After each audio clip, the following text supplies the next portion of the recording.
I woke to the glow of a red digital clock cutting through the dark, the house unnaturally quiet, the air tasting dry and metallic in my throat. My hand reached across the bed and met cold sheets instead of warmth, and in that instant, before fear even formed, my body knew something was wrong. The ceiling fan hummed softly, steady and indifferent, as if nothing in my life was about to shatter. If you're watching this and you've ever felt that quiet warning in your chest, subscribe and tell me where you're listening from. Stories like this don't always start with screaming. They start with silence.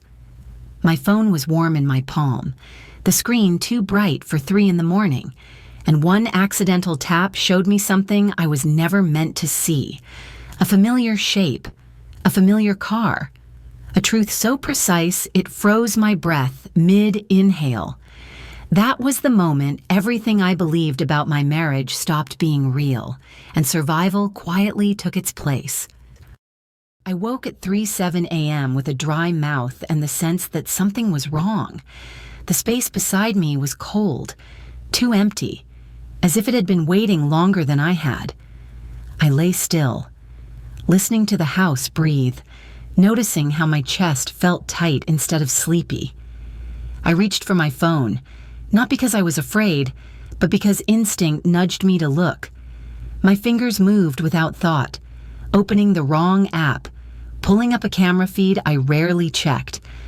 The garage appeared on the screen, washed in a dull yellow light that made every shadow look sharp. At first I did not understand what I was seeing. Then understanding arrived slowly, piece by piece. My husband was beneath my car. His movements were steady, deliberate, practiced. This was not curiosity or repair. This was intention. I felt no urge to scream. What settled over me was colder than panic. I watched metal separate where it should never separate, watched careful hands finish a task meant to end my life. In that quiet moment, I understood something with terrifying clarity. The man I shared a bed with had already decided I would not live much longer. Everything I believed about my marriage ended there. It was the night my trust turned into survival alone. I used to believe my marriage was ordinary in the best possible way. Our days followed a rhythm that felt reliable, almost boring, and I mistook that steadiness for safety. We worked, paid bills, made plans, and went to sleep believing tomorrow would look much like today. I've always been careful by nature. I like order, lists, and knowing where things stand. In our marriage, I was the one who planned ahead, balanced schedules, and kept our lives running smoothly. It felt like a partnership built on trust and mutual respect. My husband, David, seemed to admire that about me. He appeared hardworking and driven, sometimes stressed, but devoted. I thought his long hours and distracted moods were signs of pressure, not secrecy. I told myself every marriage carried weight, and ours was simply carrying its share. Looking back, there were moments that should have paused me. The way his phone never left his hand, the tension that crept in whenever money came up, the smile that lingered a second too long after certain conversations. None of it felt dangerous then. It felt human. Comfort has a way of dulling instinct. Familiarity teaches you to explain things away instead of questioning them. I believed love meant patience, and patience meant ignoring small discomforts. I did not know then that ordinary love can hide extraordinary danger. I did not know how fragile my sense of security truly was, or how quickly it would be tested when money entered the center of our life. Everything I trusted was about to change. I learned about the inheritance on an ordinary afternoon, through a call that felt unreal even after it ended. A distant relative I barely remembered had passed, and somehow I was the only one left. The amount was $5 million. Saying it in my head felt heavy, like a responsibility instead of a gift. My first reaction was not excitement, it was caution. I thought about taxes, lawyers, and time. I thought about what that money represented, not just security, but choices I would have to make carefully. I wanted to slow everything down, to protect it until I understood it. My husband reacted differently. His energy shifted immediately. He talked about plans, investments, and shared futures with a brightness that made me uneasy. It was not joy that unsettled me, it was urgency.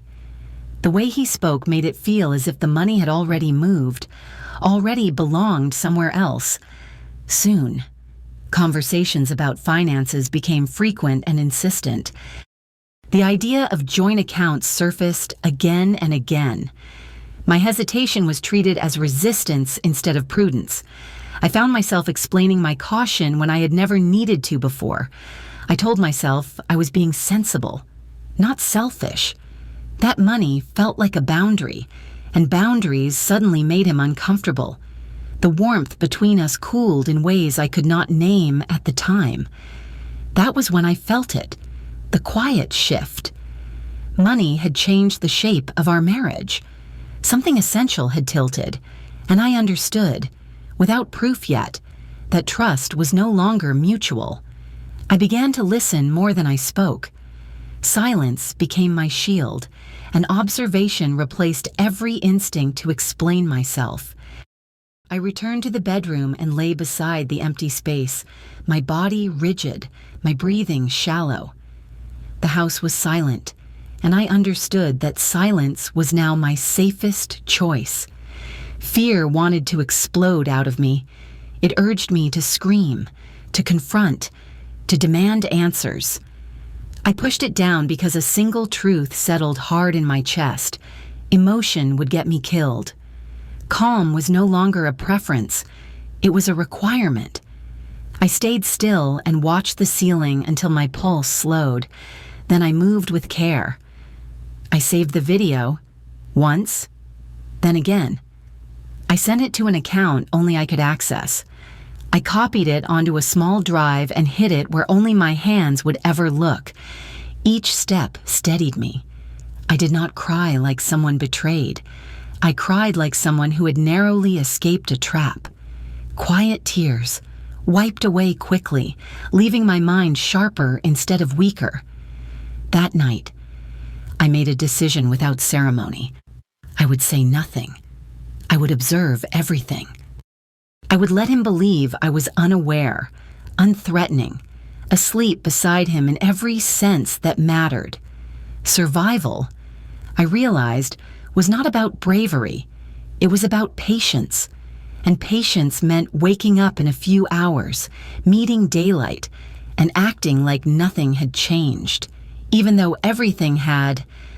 Morning would arrive soon, and I would need to perform normalcy with precision, smile when expected, speak when spoken to, and carry the knowledge quietly until the right moment came without letting fear show on face. I woke to morning light spilling across the kitchen floor, soft and golden, the kind that usually felt comforting. That day it felt wrong, as if daylight had wandered into something it did not understand. I moved through routine on instinct. Coffee, water, the sound of dishes. My hands stayed steady even as my senses sharpened. Every movement from him registered too clearly, every breath, every pause. He acted gentle, attentive. He noticed small things, asked questions meant to sound caring, reminded me to be careful later in the day. Each kindness landed like pressure. I measured every word against what I had seen hours earlier in the garage. I studied his face while he spoke. The familiar expressions were all there, arranged perfectly, but something underneath felt hollow. I realized how easy it was to mistake performance for love when you want safety badly enough. Anger rose in me, hot and immediate, and I forced it back down. Anger made noise. Noise invited mistakes. I answered calmly, smiled when expected. played my role with care. Inside, I tested him silently. I listened for slips, for cracks, for signs of hesitation. There were none. His confidence was intact, and that frightened me more than panic ever could. We stood in the same room, sharing space, sharing air, and I understood the truth without drama. I was eating breakfast with someone who had planned my death and believed the day was already decided. The ordinary morning became a waiting room, and I sensed that something was about to interrupt it. Soon, instinct told me the quiet balance would not hold long. The interruption came without warning, loud and invasive, cutting straight through the careful plan I had built in my head. Family arrived unannounced, carrying urgency and entitlement with them, filling the house before I could prepare myself. Their presence shifted the day off its narrow track. They wanted the car, not asked for it, claimed it. They spoke as if the decision had already been made, as if my role was only to comply. I felt time compress around me. Every second mattered now. Inside, my mind raced through options. If I refused, questions would follow. If I warned them, the truth would explode too soon, and I would lose control of everything I had worked to contain. Exposure felt dangerous. Silence felt cruel. Both carried weight. I looked at my husband. He froze for half a breath, just long enough for me to see it. He understood immediately what this change meant. The car was no longer pointed at me. It had been redirected without his permission, and he could not stop it without revealing himself. That was the moment control slipped fully out of my hands. I handed over the keys with steady fingers, my face calm, my voice even. From the outside, it looked like surrender. Inside, it felt like standing still while a storm chose a new path on its own. I watched from the doorway as the car pulled away, sunlight flashing off the windshield. Those keys no longer represented convenience or generosity. They carried intention, momentum, and a fate I could not touch without destroying myself. The driveway emptied. The house went quiet again, but it was not the same silence as before. This one pressed heavier, thicker, filled with knowledge I could not share. I sat down and waited, knowing something irreversible was already moving forward. The day stretched long and unbearable. Every minute after that felt borrowed, suspended, as if the world itself was holding its breath before delivering what came next. The house settled into a silence that felt intentional, as if it knew what we were waiting for. After the car disappeared, nothing moved except dust in the light. I sat still, hands folded, breathing slow, practicing calm like a discipline. He could not do the same. He paced from room to room, stopping, starting, checking his phone, then setting it down as if it burned. Each step scraped against my nerves. I watched him unravel in small ways, shoulders tight, jaw clenched, movements sharp with expectation. Time stretched. The clock seemed louder than it should have been. I noticed ordinary details with unnatural clarity. The hum of the refrigerator, the tick of cooling metal, the way the afternoon light shifted inch by inch across the floor. Waiting turned every sense inward. Inside, I held steady. Fear was still there, but it had changed shape. It no longer rushed me. It anchored me. I knew exactly what I was waiting for, and I knew what it would mean. He was waiting too, but for confirmation, not truth. He needed the call to prove his plan had worked. I needed it to end the pretending. We shared the same silence for opposite reasons. When the phone finally rang, the sound split the room open. His body reacted before his mind did. I stayed where I was, listening to what I could not hear, watching his face drain of certainty. The call ended. What followed was not relief or chaos, but collapse. The waiting was over. The outcome had arrived, and nothing could be undone. In that moment, consequences became real, and the future closed its doors behind us, without warning now. The confirmation did not arrive as a scream. It arrived calmly, professionally, with words chosen to inform rather than comfort. There had been an accident. The vehicle lost control. There were no survivors. I felt nothing at first. No relief, no shock, no sense of victory. Just a clean, hollow quiet where my thoughts lined up neatly instead of falling apart. Grief moved through the room without touching me, like weather passing over glass. Details followed slowly, each one heavier than the last. The location, the speed, the certainty that it had not been a random failure. Each fact added weight to a truth already pressing down on us all. Then came the questions. Officials spoke gently, carefully, as if sound itself might break something fragile. I listened more than I answered. I let pauses stretch. I let others fill the silence. In those spaces, inconsistencies surfaced on their own. I watched my husband struggle to keep his story aligned. His words arrived too quickly, then not quickly enough. He explained details no one had asked for. He corrected himself mid-thought. Stress leaked through every sentence. I remained still, composed. I did not accuse. I did not defend. I simply observed as fragments of truth arranged themselves into something undeniable. With each hour, the circle tightened. Records were requested.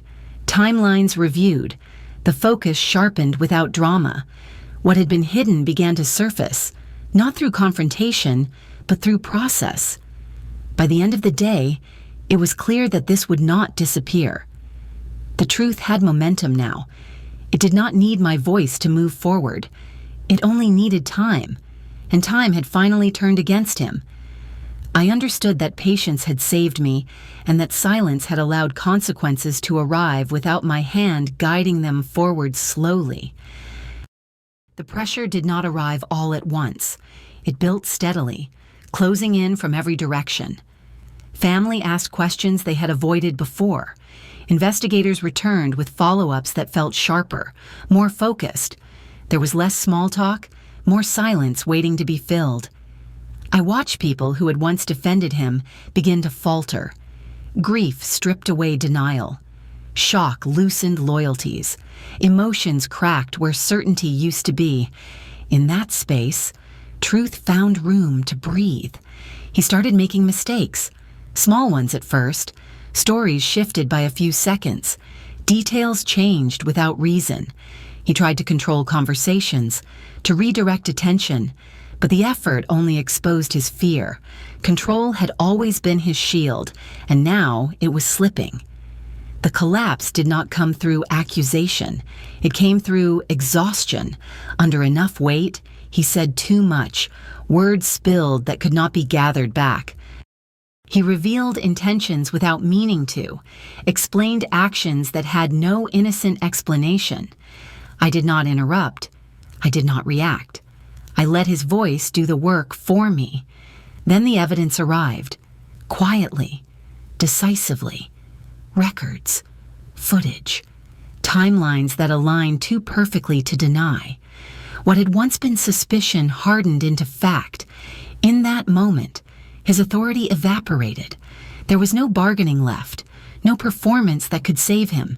He shrank, not physically, but internally, as if the version of himself he relied on had simply vanished.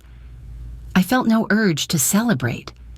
What settled over me was finality, a deep, grounding certainty that the danger was over and the truth had won without my force or my fury. There was nowhere left for him to run, nowhere to hide behind charm or control. The trap had closed, built not by revenge, but by patience and truth, doing what they always do in the end. What followed would be consequence, not conflict, The story had reached its turning point, and everything ahead belonged to aftermath, not fear. The days that followed moved quickly. The legal process unfolded without spectacle, guided by evidence rather than emotion. Charges were filed, timelines confirmed, and decisions reached with a firmness that left no room for doubt. I did not attend every hearing. I did not need to. The marriage ended cleanly. Papers were signed, accounts separated, and assets traced back to their rightful place. What was mine returned to me, not as a prize, but as stability. I felt no urge to argue or punish. Detachment came naturally once danger was gone. I packed my belongings without ceremony, clothes, documents, a few personal things. I walked through rooms that had once felt like home and felt nothing but distance. The house held memories, but none that required me to stay. Victory did not look like triumph. It looked like space, silence, control restored through absence. I did not need closure from him. The truth had already closed that door. When I left, I did not look back. Not because I was angry, but because there was nothing left to confront. Survival had turned into ownership of my life, and that was enough. What came next would not be about escaping danger, but about choosing to live on my own terms alone. 3 years have passed, and my life is smaller now in ways that matter. I live in a modest place with good light and quiet nights. Nothing here feels borrowed or temporary. Safety has become my definition of success. I return to work slowly, rebuilding confidence one task at a time. Numbers make sense again. Routines ground me. I trust my competence, not because I am fearless, but because I am attentive. That difference matters. My finances are handled with intention. I invest carefully, plan conservatively, and sleep without checking locks twice. Independence is not excess. It is knowing I can take care of myself and do not need permission to do so. The memories have softened. They visit as reminders, not wounds. I see now how intuition tried to speak long before danger did. I listen to it differently these days. Healing did not arrive as a dramatic moment. It came through consistency, mornings that felt ordinary, evenings that felt calm. I'm no longer defined by what happened to me. What remains is clarity. I survived by paying attention, and I rebuilt by trusting myself again. Now I am ready to share the meaning of this story forward. Looking back, I understand that intuition is not fear. It is information arriving early, quietly, asking to be respected. The night my life changed, I survived not because I was stronger than anyone else, but because I listened instead of panicking. Betrayal does not always need to be carried forever as a wound. Sometimes it becomes a lesson that sharpens awareness and teaches boundaries. Restraint kept me alive. Patience let the truth surface. Peace arrived when I stopped needing answers from the person who tried to destroy me. If there is anything I hope you take from this story, it is this: pay attention. Notice shifts around money, control, and respect. Document what feels off. Protect yourself without apology. Trust does not mean ignoring discomfort. I know many of you listening have faced moments where something felt wrong and you doubted yourself. You are not weak for questioning. You are wise for noticing. Thank you for staying with me through this story and holding space for it. If this resonated with you, I invite you to share your thoughts or experiences in the comments. Have you ever trusted your intuition and been proven right? I read every story shared here.